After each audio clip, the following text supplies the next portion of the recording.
তা তো হতে পারে না। এটা হচ্ছে প্রহসন আমাদের সাথে। আমরা শিক্ষক, আমরা ভিক্ষা চাইতে আসি নাই।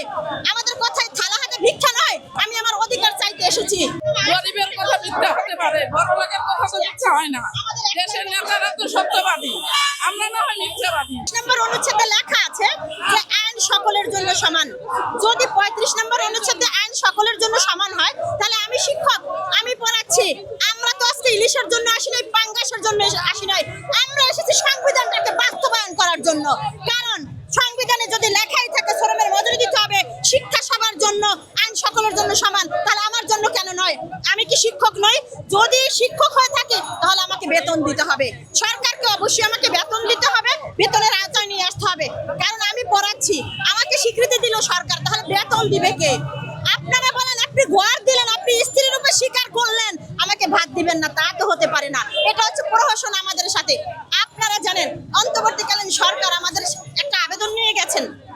আবেদন করার পরে উনি 36টা 15টা প্রতিষ্ঠান সেখানে আবেদন করেছে এবং কারিগরি মাদ্রাসা সফটওয়্যারের দোহাই দিয়ে সফটওয়্যার তৈরি হয়নি বলে বন্ধ রাখা হয়েছে।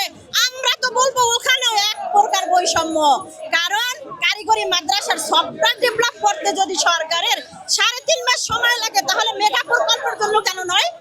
তিনি বাজেট প্রণয়ন করলেন, মেগা প্রকল্প করলেন, ট্রেনিং এর জন্য বরাদ্দ রাখলেন, তাদের এসি গাড়ি হলো, তাহলে আমাদের কারিগরি মাদ্রাসার সফটওয়্যারটা বন্ধ হলো কেন হলো? আমরা জানতে চাই সরকারের কাছে।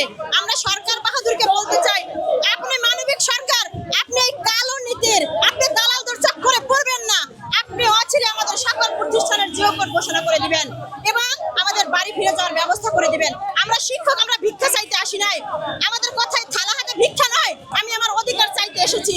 আপনারা যদি মনে করেন ভুকা মিছিল মানে থালা হাতে আমি ভিক্ষা চাই, না, আমি শিক্ষক, আমি ভিক্ষা চাই না, আমি আমার অধিকার চাই। আমি আমার অধিকার থেকে বঞ্চিত, আমাকে অধিকার দিতে হবে। আমি যে শিক্ষক, শিক্ষকতা করছি, সেই অধিকার আমাকে দিতে হবে এবং সংবিধানের বাস্তবায়ন সরকারকে করতেই হবে। 16 দিন ধরে তার আগে বারবার এমপি করছে, আমাদের সরকার আশ্বাস দিয়ে এমপি দিচ্ছে না এবং ইলেকশনের আগে, নির্বাচনের আগে বলছিল যে আমরা দলে গেলে, ক্ষমতায় গেলে আমরা আর শিক্ষকদেরকে রাস্তায় নামতে দিব না। কিন্তু আমাদের কথা বারবার আশ্বাস দিয়ে আমরা ঘরে ফিরে যাই, কোনো কার্যকারী হয় না। আমরা বারবার, কারণ গরিবের কথা মিথ্যা হতে পারে, বড় লোকের কথা তো মিথ্যা হয় না। দেশের নেতারা তো সত্যবাদী, আমরা না হয় মিথ্যাবাদী।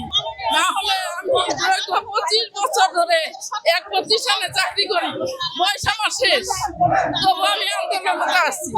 কারণ আমার ছিল 10টা শিক্ষক বাঁচুক, আমি আর কয়দিন, আমার তো শেষ।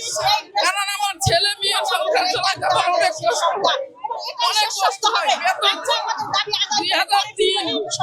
2000 আমি চাকরিতে জয়েন করছি, আজকে 26 পারে 26-এ গেছে, 26শে জুন 22 তারিখ।